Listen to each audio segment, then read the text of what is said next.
अब हम स्टार्ट करेंगे जियोग्राफी के क्वेश्चंस की। जियोग्राफी से तो प्रीलिम्स में फिर कितने क्वेश्चन आए थे, 10 क्वेश्चन आए थे, है ना। उसमें से जो 9 क्वेश्चन थे लगभग सब इजी थे। अब कुछ क्वेश्चन मतलब 9 क्वेश्चन टू द पॉइंट वाले थे, स्टेटमेंट वाले सिर्फ क्वेश्चन जो क्लाइमेटोलॉजी से आया था वो क्लाउड वाला वो एक ही था, ठीक है। तो स्टार्ट करते हैं पहले क्वेश्चन से। पहले क्वेश्चन 22 नंबर क्वेश्चन था सेट ए में। क्वेश्चन क्या बोलता है, system of rice intensification, system of what, system of rice intensification of cultivation in which alternate wetting and drying of rice field is practice result in, ठीक है। Rice intensification में क्या होता है, राइस इंटेंसिफिकेशन में अल्टरनेट वेटिंग होती है, पहले पानी डाल देते हैं खेत में, फिर सुखा दिया जाता है, फिर वेट किया जाता है ना। तो पानी का बचत तो होता ही होता है, पानी का भी बचत होता है और सीड का भी बचत होता है। कैसे, सीड का रिक्वायरमेंट कम कैसे हुआ भाई, जो पानी ज़्यादा डालने से क्या होता था कि जो ज़्यादा एक्सेस सीड क्या होता था, छोटे मोटे जो सीड जो ऊपर में थे वो बह के निकल जाते थे, है ना, ऊपर में जो थे वो बह के निकालते थे। लेकिन क्या हुआ, और पानी का ज़्यादा यूज़ भी नहीं हो रहा है, पानी का यूज़ नहीं हो रहा है तो क्या हो रहा है, पानी का यूज़ नहीं होता, पानी ही बच रहा है। पानी मतलब बोर जो इस्तेमाल करते हैं, पंप जो इस्तेमाल करते हैं वो भी बच रहे हैं। तो रिड्यूस इलेक्ट्रिसिटी कंजप्शन, हमसे क्या पूछा है, result in what, first reduce seed requirements, reduce methane production and reduce electricity consumption. तो जो तीनों जो ऑप्शंस हैं, दैट इज तीनों जो स्टेटमेंट्स है, statement number 1 that says system of rice intensification it reduce seed requirement is correct. Second, system of rice intensification it reduces the methane production, क्योंकि जो ज़्यादा पानी ज़्यादा होता था तो वहाँ से मीथेन क्या होता था, राइस से ज़्यादा प्रोड्यूस होते थे। ओके, एंड थर्ड स्टेटमेंट क्या बोलता है, reduce electricity consumption due to what, due to the system of rice intensification. ये भी सही है। हमसे पूछा क्या है, select the correct answer using the code given below. So the correct answer is option number D, that is 1, 2 and 3। Okay, उसके बाद 23rd नंबर क्वेश्चन है, which one of the following lakes of West Africa, which one of the following lakes of West Africa has become dry and turned into a desert? इनमें से कौन सा जो है वो डेजर्ट में कन्वर्ट हो गया है। जो लेक विक्टोरिया है वो कहाँ पे है, वो सेंट्रल अफ्रीका के अंदर है, जो कि सेंट्रल अफ्रीका के थोड़े से ईस्टर्न साइड में है ना। तो ये तो लार्जेस्ट लेक है, फ्रेश वाटर लेक है वहाँ पे। तो ये कैसे ड्राई हो सकता है, तो पता है अपने को, ठीक है। तो पहला तो नहीं होगा। बी, लेक फैगुम्बीन, ये जो फैगुम्बीन है ना, ये जो लेक फैगुम्बीन है ये इंपॉर्टेंट क्या है, ये एक सहारा डेजर्ट के बगल में है, ठीक है। तो ये जो डेजर्ट, ये न्यूज़ में था, फैगुम्बीन जो था वो सूखने लगा था, क्योंकि जो सहारा डेजर्ट है वहाँ की जो रेत है, वहाँ से जो स्टॉर्म्स है वो आके यहाँ पे इसको इस लेक को ख़त्म कर दिए, इस लेक क्या कर दिए, ख़त्म कर दिए। इसीलिए क्या होगा, ये लेक अब ख़त्म हो गया है। So it is becoming dry. So the answer is B, that is lake Faguibine becoming dry. Lake water तो सबको पता है भाई, लार्जेस्ट मतलब पानी वाला लेक है, पता जाना पहचान लेक है। ये क्वेश्चन क्या बोलेंगे, टफ क्वेश्चन बोलेंगे कि यहाँ पे पता नहीं होगा मैक्सिमम लोगों की यहाँ लेक फैगुम्बीन है क्या।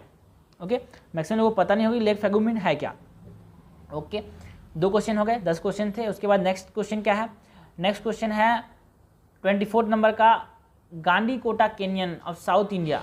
कौन सा canyon, Gandikota canyon of South India was created by which one of the following rivers. जो गांधी कोटा कैनियन है उसको किस किस रिवर ने बनाया, किस रिवर पे है, ये हमसे पूछा गया है, ठीक है। तो गांधी कोटा कैनियन कहाँ पे लोकेटेड है, तमिलनाडु के अंदर है, ठीक है।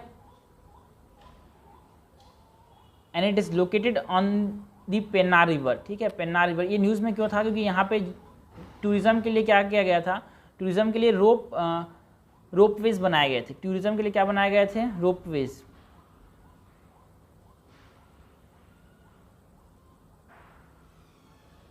Okay, so this is in news, that's why the answer is Pennar river. और ये इसको बोलते हैं ग्रैंड कैनियन ऑफ इंडिया, है ना। इंडिया का सबसे बड़ा कैनियन है, इसीलिए बोलते हैं ग्रैंड कैनियन, जो कि यूएसए में है, दुनिया का सबसे बड़ा कैनियन है। उसका एक भाई है, मतलब जो कि इंडिया के अंदर सबसे बड़ा है, इसलिए इसे बोलते हैं ग्रैंड कैनियन ऑफ इंडिया। हो गया, 3 क्वेश्चन हो गए। उसके बाद चौथा question, consider the following pairs.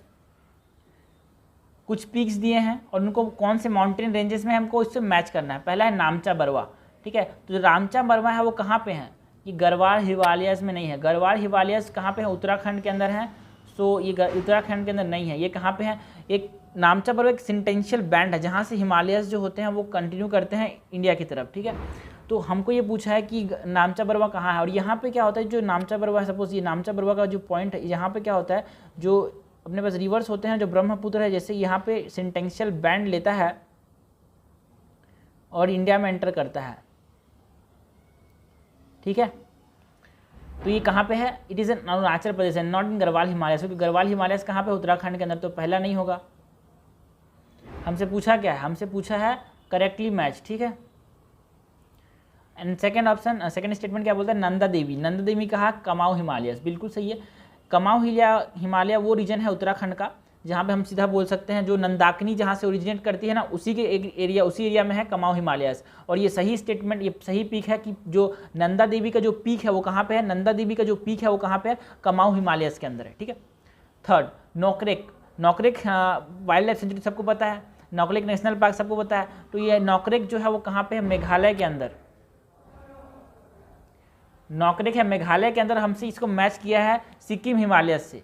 Sikkim में वो बायोडाइवर्सिटी नहीं है, वो क्या बोलेंगे उसको, वो बायोडाइवर्सिटी नहीं है जिससे क्या हो पाए ये पॉइंट बन पाए, ठीक है। सो दी आंसर इज, ये गलत होगा कि यहाँ पे मेघालय में है सिक्किम में नहीं है, सो ये गलत हो जाएगा। हमारे पास पूछा क्या है, correctly match, so the correctly match answer is option number B, that is 2 only. उसके बाद नेक्स्ट क्वेश्चन है, with reference to India consider the followings, India के रेस्पेक्ट में हमको बात करनी है। पहला स्टेटमेंट है monazite is a source of rare earth, yes monazite news में था, है ना, क्योंकि इसमें बहुत ज़्यादा थोरियम होता है जिससे हम रेडियो एक्टिव एलिमेंट्स बना सकते हैं, मतलब रेडियो एक्टिव एलिमेंट जो कि थोरियम है उससे हम क्या कर सकते हैं, न्यूक्लियर एनर्जी बना सकते हैं, जिससे हम क्या कर सकते हैं, सेल्फ सफिशिएंट हो जाए, इसीलिए ये न्यूज़ में था और यहाँ पे ये क्वेश्चन यूपीएससी ने दिया है, ठीक है। पहला क्वेश्चन क्या बोलता है, monazite is a source of rare elements, बिल्कुल सही है, रेयर अर्थ एलिमेंट्स के सोर्स है यहाँ पे, जैसे थोरियम भी तो एक रेयर अर्थ एलिमेंट ही है। सेकंड ऑप्शन ही तो बोल रहा है, सेकंड स्टेटमेंट क्या बोल रहा है, मोनाजाइट कंटेन थोरियम, यस। और ये न्यूज़ में देखा था केरला के जो कोस्ट थे वहाँ पे थोरियम डिपॉजिट देखने को मिले थे। थर्ड स्टेटमेंट क्या बोल रहा है, monazite occur naturally in in the entire Indian coastal sand, नहीं भाई एंटायर जो वर्ड है ना थोड़ा एब्सोल्यूट वर्ड लग रहा है, थोड़ा सा एक तरफा वर्ड है, और जहाँ पे भी यूपीएससी में एक तरफा स्टेटमेंट आ जाए, एक तरफा वर्ड आ जाए, वहाँ पे थोड़ा सा सतर्क हो जाने की जरूरत पड़ती है, और यहाँ पे गलत होने के चांसेस हैं, और यहाँ पे ये गलत ही है, क्योंकि केरला के अंदर ये न्यूज़ में था, केरला के अंदर ये न्यूज़ में था और ये केरलन कोस्ट में पाया जाता है, ठीक है ना, पूरा एंटायर इंडियन कोस्ट में नहीं पाया जाता है। तो तीसरा गलत हो जाएगा। जब हम तीसरा, जैसे मैंने सही किया, लेकिन इसको एलिमिनेशन से भी कर सकते थे हम लोग, क्योंकि अगर यहाँ पे तीसरा को मैंने हटाया तो जो बचा ऑप्शन वो कौन सा था, बी वाला। सो 1, 2 एंड 4 इज करेक्ट। मतलब फोर्थ स्टेटमेंट क्या बोल रहा है, in India government bodies can only process और एक्सपोर्ट मोनाजाइट, बिल्कुल सही है, प्राइवेट बॉडीज़ को कोई भी प्रोसेस करने की परमिशन नहीं दी गई है, okay. Now next question, in the northern hemisphere the longest day of the year normally occurs इन, ठीक है, नॉर्दर्न हेमिस्फीयर अंदर लॉन्गेस्ट डे बोल रहा है, ठीक है, लॉन्गेस्ट डे मतलब समर सॉल्स्टिस की बात कर रहा है, समर सॉल्स्टिस। और नॉर्दर्न हेमिस्फीयर के अंदर समर सॉल्स्टिस कब आता है, on 22 of June, okay. 22 of June जो होता है सबसे लॉन्गेस्ट डे होता है, कहाँ, नॉर्दर्न हेमिस्फीयर के अंदर। और हमसे क्या पूछा है, in the northern hemisphere the longest day of the year normally occurs in, so ये कौन से, ये सेकंड हाफ में आता है, second half in the month of, second half मतलब जो आखिरी के जो 15 दिन है किसके अंदर, जून के अंदर, okay. So it comes in the second half of the month of June, so the answer is B. उसके बाद नेक्स्ट क्वेश्चन है 30 number, consider the following pairs, कुछ वेटलैंड्स हैं उसको हमको लोकेशन के साथ मैच करना है। पहला है होकेरा वेटलैंड, होकेरा वेटलैंड, देखो हम लोग सोचते हैं यार यूपीएससी में यार क्या होगा, जो करंट में जो वेटलैंड्स होंगे उसके बारे में पूछेंगे, जो 4 ऐड किए थे उसके बारे में पूछेंगे, लेकिन इन्होंने क्या क्या ट्रिक खेला, जो पहले से जो वेटलैंड्स थे उसके बारे में पूछा गया, ठीक है ना। पहला क्या है, होकेरा वेटलैंड। अभी जो होकेरा वेटलैंड है वो कहाँ पे है, पंजाब के अंदर नहीं है भाई, जम्मू एंड कश्मीर के अंदर है, ठीक है। तो इसीलिए ये साफ यूपीएससी बोल रही है कि भाई आपको पूरे जो 48 के 48 वेटलैंड्स है वो कहाँ पे हैं, वो ऊपर से नीचे या फिर नीचे से ऊपर, कहीं से तो याद रखोगे, अभी कंफ्यूजन नहीं होगा फिर, ओके। सो एलिमिनेट जब हम फर्स्ट कर लिए, अब पहले क्या होता था, जैसे इस साल से पहले जब हम यूपीएससी क्वेश्चन सॉल्व करते थे तो जो पहला ऑप्शन अगर एलिमिनेट कर दिए तो हमने एलिमिनेशन से भी सही करते थे, लेकिन यूपीएससी ने क्या किया, इस बार जो ऑप्शन जो दिए हैं ना, 1 pair only, 2 pair, only 3 pair, इससे क्या होता है आदमी को जब तक पूरा चारों के चारों ऑप्शन पता नहीं रहेंगे तब तक वो सॉल्व नहीं कर पाएगा, ठीक है। तो सेकंड के बारे में पता होना चाहिए। सेकंड क्या बोल रहा है, रेणुका वेटलैंड। ये रेणुका वेटलैंड कहाँ पे है, रेणुका वेटलैंड कहाँ पे, हिमाचल प्रदेश के अंदर है क्या, बिल्कुल सही है, हिमाचल प्रदेश के अंदर है। रेणुका वेटलैंड कहाँ, हिमाचल प्रदेश के अंदर, ओके। उसके बाद ये जो देखो यहाँ पे फोर्थ ऑप्शन को जैसे हम पढ़ रहे हैं संथम कोटा, तो जहाँ जहाँ पे थोड़ा सा ऐसा स्टेटमेंट लगता है तो लगता है कहाँ पे है, साउथ से बिलोंग करता है, हाँ। संथम कोटा कहाँ पे है, Sasthamkotta lake is in Kerala, कहाँ पे है, केरला के अंदर है, तो दूसरा भी नहीं होगा। ठीक है। और Rudrasagar lake, Rudrasagar lake कहाँ है? रुद्र सागर लेक है त्रिपुरा के अंदर, so this is correct. Okay, हमसे क्या पूछा है? How many pair given above are correctly matched, so 2 pairs, that is option number B, only 2 pairs are correctly matched. Okay, उसके बाद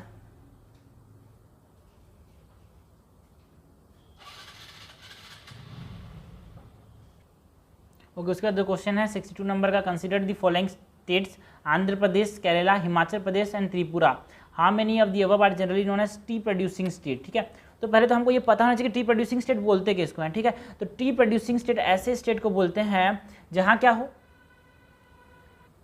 जहाँ बल्क में टी का प्रोडक्शन हो, है ना। कोई ऐसे 2-3 जगह उग गया उसको नहीं बोलेंगे, बल्क में प्रोडक्शन होना चाहिए। सबसे बड़ा क्राइटेरिया होता है टी प्रोड्यूसिंग स्टेट कहलाने का कि बल्क प्रोडक्शन होना चाहिए। ठीक है, और बल्क प्रोडक्शन के लिए वो सूटेबल टेम्परेचर होना चाहिए वहाँ पे, है ना। तो सूटेबल टेम्परेचर होना चाहिए, सूटेबल लोकेशन होना चाहिए। तो केरला के अंदर तो बिल्कुल वो लोकेशन है और वो टेम्परेचर भी वहाँ पे अवेलेबल, त्रिपुरा के अंदर भी है और हिमाचल प्रदेश के अंदर है। आंध्र प्रदेश में टी प्रोड्यूस होता है बट वहाँ का टेम्परेचर रिलेटिवली हाई होता है, जो कि चाहिए हमको tea producing state tea produce करने के लिए। So Andhra Pradesh is not a tea producing state. यहाँ ऐसा नहीं कि टी प्रोड्यूस नहीं होता, लेकिन टी प्रोड्यूसिंग स्टेट कहलाने के लिए बल्क में प्रोडक्शन होना चाहिए। So first is incorrect. हमसे पूछा क्या है, how many of the following general are known as tea producing state. So only 3 states, that is Kerala, Himachal Pradesh and Tripura.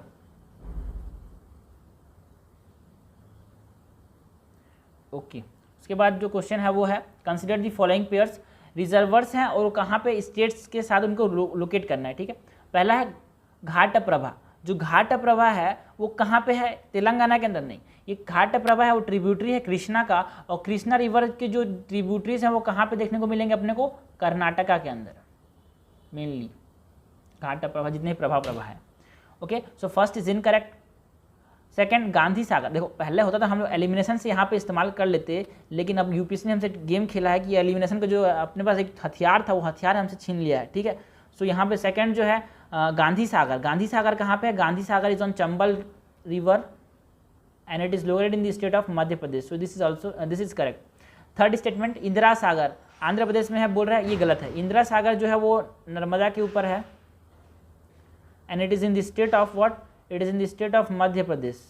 ठीक है, तो थर्ड भी गलत हो जाएगा। फोर्थ मैथुन डैम छत्तीसगढ़ में है, बोल रहा है, गलत है यार, क्योंकि जो मैथुन डैम है ना, एक नदी है, ठीक है ना, दामोदर नदी। कौन सी नदी? दामोदर नदी, which is also known as what? It is also known as the sorrow of Bengal. ठीक है ना, अब बंगाल का स्वरो है तो बंगाल में नहीं है ये, मतलब दामोदर नदी तो बंगाल से बहती है, लेकिन जो मैथुन डैम है ना वो झारखंड के अंदर है। जो धनबाद वाला रीजन है ना, जहाँ पे वेस्ट बंगाल, झारखंड से वेस्ट बंगाल जो नदी जाती है वहाँ पे है, जिससे ये क्या किया इसने, इस जो दामोदर नदी है उसको कंट्रोल किया। ठीक है, so fourth is also incorrect because it is in the state of Jharkhand and not in Chhattisgarh. हमसे नॉट करेक्ट पूछा है, so only 3 pairs are not correct, that is 1, 3 and 4।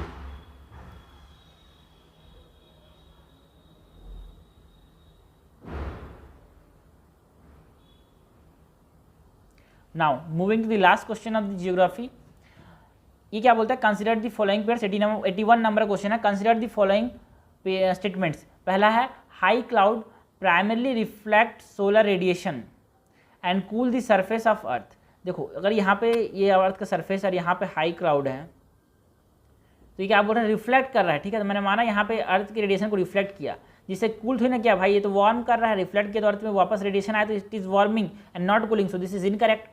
ये क्लाइमेटोलॉजी से एक ऐसा क्वेश्चन था, पहले जो यूपीएससी होती थी जियोग्राफी में क्लाइमेटोलॉजी बहुत ज़्यादा फोकस करती थी, बस इस साल क्या हुआ सिर्फ एक ही क्वेश्चन दिया क्लाइमेटोलॉजी से, वो भी थोड़ा सा स्टेटमेंट बेस्ड बट आसान ही था।